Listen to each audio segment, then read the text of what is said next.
Assalamualaikum warahmatullahi wabarakatuh.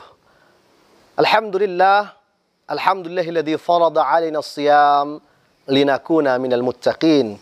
Asyhadu an la ilaha illallah wa asyhadu anna Muhammadar Rasulullah. Allahumma salli wa sallim wa barik ala sayyidina Muhammad wa ala alihi wa sahbihi ajma'in. Marilah kita bersyukur kepada Allah Subhanahu wa taala karena lagi dan lagi Allah berikan kita umur panjang sehingga pada bulan Ramadan tahun ini kita diberikan kesempatan untuk menghirup mulianya udara bulan Ramadan, di mana kita memanen pahala yang sebanyak-banyaknya yang untuk kita jadikan bekal nanti di yaumil akhir. Para pemirsa, salawat dan salam mari kita haturkan untuk junjungan kita, khairu imam wa khairu qudwah, baginda Rasulullah sallallahu alaihi wasallam. Para pemirsa yang dirahmati Allah Subhanahu wa taala, baru-baru ini dan pada saat ini, beberapa tahun terakhir ini, orang masih banyak yang menyalahartikan makna jihad. Sebagian memaknai jihad artinya adalah harus menumpahkan darah musuh, harus membunuh orang lain, harus mengalahkan orang yang dijadikannya sebagai musuh, apalagi hanya musuh dalam permasalahan duniawi saja. Sangat jauh daripada istilah fikih. Dalam fikih, dalam terminologi istilah, jihad sih sebenarnya adalah memerangi musuh-musuh Islam. Wa qatilu fi sabilillahi alladhina yuqatilunakum. Allah firmankan dalam surah Al-Baqarah ayat 190, dan perangilah orang-orang yang membunuh kalian, yang mengancam jiwa kalian. Wala ta'tadu. Persis di ayat tersebut Allah juga sudah tahu dari awal penciptaan dunia ini. Wala ta'tadu. Janganlah kalian melampaui batas. Innallaha la yuhibbul mu'tadin. Dan Allah tidak menyukai orang-orang yang melampaui batas. Sementara di ayat yang lain di surah Al-Baqarah itu sendiri juga, tapi di ayat 183 Allah memerintahkan kita berpuasa. Yaitu firman Allah yang sudah masyhur, firman Allah yang dihafal sejak anak-anak di bangku SD, yang mana kita juga sudah hafal semua, di mana Allah SWT berfirman, ya ayyuhalladzina amanu kutiba alaikumusiyam kama kutiba alal ladzina min qablikum la'allakum tattaqun. Hai orang-orang yang beriman, diwajibkan atas kalian berpuasa sebagaimana telah diwajibkan pada orang-orang terdahulu agar kalian bertakwa.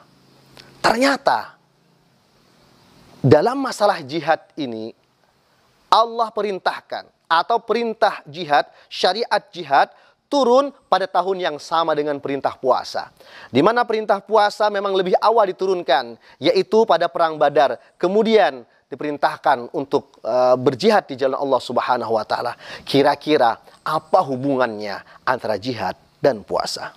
Ternyata hubungan dan hikmah antara puasa dan jihad adalah kedua-duanya harus memiliki kesungguhan, di mana kalau orang berjihad berperang di jalan Allah harus menyiapkan kesungguhan niat, keikhlasan diri untuk memerangi musuh Allah Subhanahu wa taala. Sedangkan ketika kita berpuasa, kita akan memerangi musuh yang ada dalam diri kita, yaitu hawa nafsu.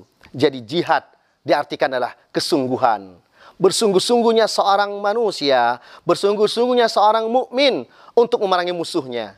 Dan kita bukan hanya punya musuh yang apabila kita membunuhnya atau kita terbunuh olehnya dan kita masuk surga. Bukan itu saja. Tapi ada musuh yang disebut dengan musuh fisik dan musuh metafisik. Musuh fisik adalah musuh yang engkau perlihatkan, yang engkau ketahui, yang kita ketahui bersama, yang memusuhi agama Allah. Itu telah terjadi di zaman Rasulullah SAW. Tetapi sungguh musuh yang besar adalah musuh yang ada dalam diri kita, yaitu musuh metafisik, tak lain dan tak bukan, yaitu hawa nafsu diri kita sendiri. Para pemirsa yang budiman, shaimin wa shaimat di mana saja Anda berada, dapat kita simpulkan bahwasanya bulan Ramadan bukanlah bulan bermalas-malasan, tapi bulan berjihad, bulan kita bersungguh-sungguh. Tidak boleh kita santai-santai. Mari kita pacu, kita sing-singkan dengan baju kita untuk kembali memperbanyak amal ibadah sebagai bekal di sisi Allah Subhanahu wa taala.